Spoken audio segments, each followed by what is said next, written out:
আসসালামু আলাইকুম বন্ধুরা। আজকে আমি কিভাবে আপনাদের হাতে থাকা স্মার্টফোন দিয়ে বাচ্চাদের টাইফয়েড ভ্যাকসিনের জন্য নিবন্ধন করবেন সেই পুরো প্রসেসটাই খুব সহজে আপনাদেরকে বোঝানোর চেষ্টা করব। ইনশাল্লাহ আপনাদের অনেক উপকারে আসবে। তাহলে কথা না বাড়িয়ে চলে আমরা পুরো প্রসিজিংয়ে চলে যাই ইনশাল্লাহ। প্রথমে আমরা গুগল ব্রাউজ ওপেন করব। তারপর আমরা vaxepi.gov.bd সার্চ করব। স্ক্রল করে একটু নিচে আসলেই আমরা এই ওয়েবসাইটে ঢুকব। তারপর আমরা টাইফয়েড ভ্যাকসিন এখানে ক্লিক করব। তারপরে আমরা নিবন্ধন করুন এখানে ক্লিক করলে তিনটে অপশন আসবে। আমরা নিচের অপশনে টাইফয়েড নিবন্ধন করুন এখানে ক্লিক করব। এখন আমাদের সামনে এরকম একটা ইন্টারফেস চলে আসবে। বাচ্চার যাবতীয় তথ্য দিতে হবে। বাচ্চার জন্ম তারিখ দেব, জন্মের মাস, তারপর জন্মের বছর। এরপরে নিচে আসলে জন্ম নিবন্ধন নাম্বারটা আমরা এখানে বসাবো, 17 ডিজিটের অনলাইন জন্ম নিবন্ধন নাম্বার। আমি কপি করে আনছিলাম, পেস্ট করলাম। এখন তারপরে বাচ্চার যেহেতু মেয়ে বাবু, নারীতে ক্লিক করলাম। তারপর আমরা একটু নিচে আসলে ক্যাপচা কোড পাবো, তো আবার জেনারেট করুন ক্লিক করলে একটু রিফ্রেশ হবে। তারপরে ক্যাপচা কোডটা আমরা হুবহু এখানে বসিয়ে দেব। এই যে বসিয়ে দিচ্ছি NITC। এরপরে যাচাই করুন অপশনে আমরা ক্লিক করব। বাচ্চার যাবতীয় তথ্য ইনশাল্লাহ চলে আসছে। এখন আমরা আমাদের মোবাইল নাম্বারটা এখানে দিয়ে দেব। এই মোবাইল নাম্বারেই OTP যাবে। তারপরে বাচ্চা ঠিকানাটা আমরা লিখব।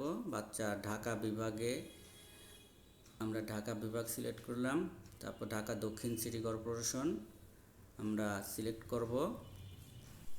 এখন আমরা থানা অথবা উপজেলা এটাকে সিলেক্ট করব। আমরা কোন থানায় বসবাস করি সেটা সিলেক্ট করব।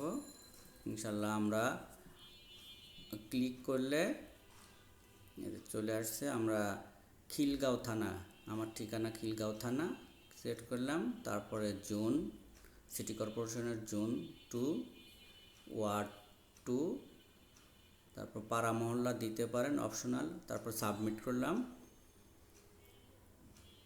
এখন আমরা যে মোবাইল নাম্বারটা দিয়েছিলাম সেই মোবাইল নাম্বারে একটা OTP যাবে। আমরা OTPটা নিয়ে আসি। আমাদের কার্যক্রম প্রায় শেষের দিকে। এখন OTPটা আমরা নিয়ে আমরা OTPটা বসাই দেব 8011।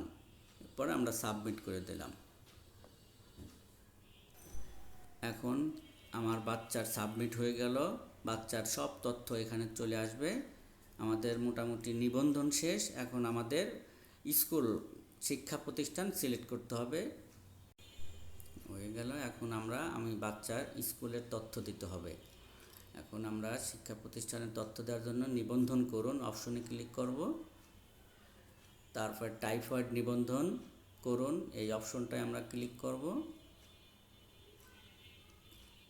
এরপরে এই যে শিক্ষা প্রতিষ্ঠানের তথ্য দিতে হবে। আমি শিক্ষা প্রতিষ্ঠানের তথ্য দেওয়ার জন্য এখন দেব শিক্ষা প্রতিষ্ঠান ঢাকা বিভাগ, ঢাকা দক্ষিণ সিটি কর্পোরেশন, উপজেলা খিলগাঁও,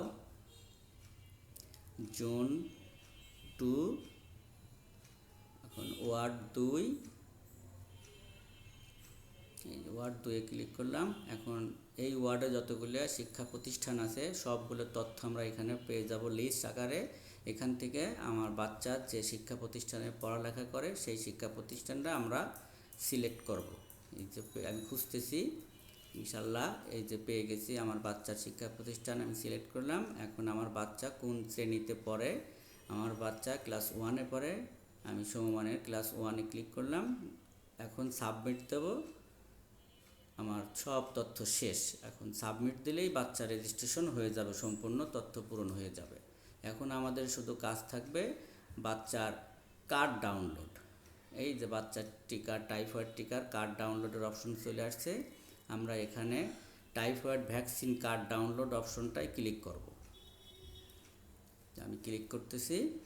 এই যে এখানে ক্লিক করলে একটু সময় নেবে, ইনশাল্লাহ চলে আসবে। এই যে এখন পিডিএফ আকারে বাচ্চার টিকার কার্ডটা চলে আসবে। আমাদের কাজ মোটামুটি শেষ। এখন আমরা টিকার কার্ডটি বাসা অথবা কোনো দোকানে যেয়ে প্রিন্ট করে টিকা কেন্দ্রে যেয়ে টিকাটা দেব।